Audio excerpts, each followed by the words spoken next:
चांगल्या प्रकारचे ब्रीड तयार व्हावं या उद्देशाने एक पहिली योजना आमची, ज्यांच्याकडे 5 शेळ्या किंवा 10 शेळ्या असतील त्यांना मोफत एक उस्मानाबादी बोकड देण्याचं काम महामंडळातर्फे होते.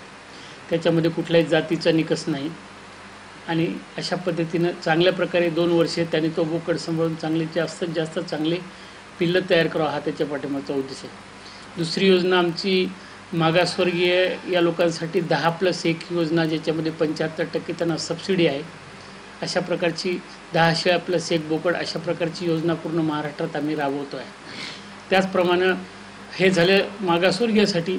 कुठेही जातीचा निकष न करता शेतकऱ्यासाठी 40+2 याच्यासाठी शेतकऱ्यांनी 50% रक्कम भरायची आणि 50% शासन अनुदान आहे.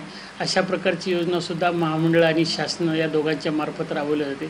याच्यामध्ये पायलट प्रोग्राम असल्यामुळे जिल्ह्याला सध्या नवीन प्रमाणात कमी निधी आहे, परंतु पुढच्या वेळेस त्याला जास्तीत जास्त निधी उपलब्ध केला जाईल. त्याप्रमाणे एक चांगल्या प्रकारचं जे काही मेंढेपाय आहेत त्यांना लसीकरणाची योजनासुद्धा मोफत महामंडळातर्फे राबवण्यात येते. आता आम्ही नवीनच महिला बचत गटासाठी योजना शासनाकडे मंजुरीसाठी पाठवली. ती जर मंजुरी आली तर महिलांना त्याच्यामध्ये लाभ होईल.